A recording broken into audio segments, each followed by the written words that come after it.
से और किस करारी मंशा से जवाब दिया जा रहा है। अंजना जी, कल पाकिस्तान के अखबारों में उनकी कितनी कैजुअलिटी हुई है वहां पे, उसकी जो है खबरें पढ़ लीजिएगा। और जहां तक इनके बयान और हमारे बयान का सवाल है, मैं उसमें नहीं जाना चाहता कि ये मंशा का सवाल ज्यादा होता है, ये कार्य करने का सवाल ज्यादा होता है, बयानों का सवाल नहीं होता है। और मैं सिर्फ इतना कहना चाहता हूं कि इस समय सीमा पर जो प्रतिक्रिया हो रही है और जो उसकी फ्लैग मार्च की इन्होंने बात करी, इनसे पूछे फ्लैग मार्च हुई क्यों और फ्लैग मार्च किसके इनिशिएटिव पे हुई। फ्लैग मार्च पाकिस्तान की फौज के इनिशिएटिव पे हुई, क्योंकि जो रिस्पांस हिंदुस्तान की तरफ से दिया गया था उससे उनको मजबूरन फ्लैग मार्च की उन्होंने वो करी और उसकी वजह से हुई।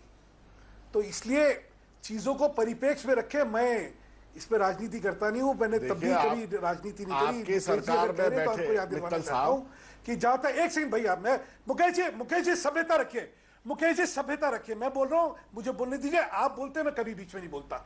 इतनी तहजीब और इतना सभ्यता रखेंगे तो चर्चा में लोगों को मजा आएगा।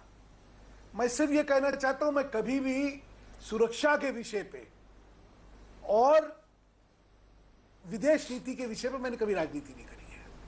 और सिर्फ आपको इतना बता देना चाह रहा हूं कि इस समय हिंदुस्तान की तरफ से सीज फायर के उल्लंघन का जवाब जिस मुस्तैदी से, जिस आक्रामकता की तरफ से दिया गया है, वो शायद अपने आप में, मैंने आपको बताया ना कि हर नापाक हरकत का एक अप्रोप्रिएट और इंटेंस जवाब दिया गया। जैसा कि उन्होंने हुर्रियत से मिले तो हमने सचिव स्तरीय की बात ही बंद कर दी।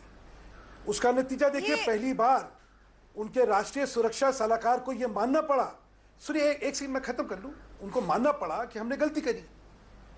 अभी आपको मैंने फ्लैग मार्च वाला बतलाया था और आज फिर आपसे कह रहा हूं, जो वहां की स्थिति से लोग वाकिफ हैं, ये मेरा राष्ट्रीय मीडिया पे कहना मतलब उसकी एक सीमाएं हैं, लेकिन जो वहां की वस्तु स्थिति से वाकिफ हैं उनको पता है कि सीमा पर सुरक्षा बलों को क्या संदेश दिया गया है, उनके क्या इंस्ट्रक्शंस हैं। ठीक है, और सुधांशु जी नहीं, देश जानना चाहता है। देखिए, मैं ये समझती हूँ आप कह रहे हैं कि आप राष्ट्रीय मीडिया पे कई चीजें नहीं बोल सकते, ठीक है, मैंने ये बात मान ली, लेकिन उससे भी ज्यादा कम से कम ये तो बता सकते हैं कि हमने अपनी सेना को क्या कहा है, सेना किस किस्म की जवाबी कार्रवाई कर रही है, उसका जो नतीजा होगा, क्योंकि ये तो रिटेलिएशन है। कम से कम इतनी तो पारदर्शिता होनी चाहिए ना, जो मासूम वहां पर मर रहे हैं, आखिरकार उनके प्रति सरकार की कोई तो जवाबदेही है। ऐसा है, इसमें सरकार की तरफ से बयान आ जाएगा। मैं अधिकृत नहीं हूं सरकार के बयान को देने के लिए। वैसे इतनी जितनी मेरी व्यक्तिगत जानकारी है उसके हिसाब से आपको बतला दूं कि इंटेंस रिएक्शन शब्द जो है वो है intense reaction and intense retaliation. मतलब ये नहीं है अप्रोप्रिएट इक्वल रिटेलिएशन नहीं है यहाँ पे, यहाँ इंटेंस है। और जो भी सेना में मैंने कहा लोग हैं और जानकार हैं, पिछली सरकार और इस सरकार के आप कह रहे हैं कि सीमा पर फर्क है, सेना को जो संदेश गया है सीमा पर फर्क है। मुकेश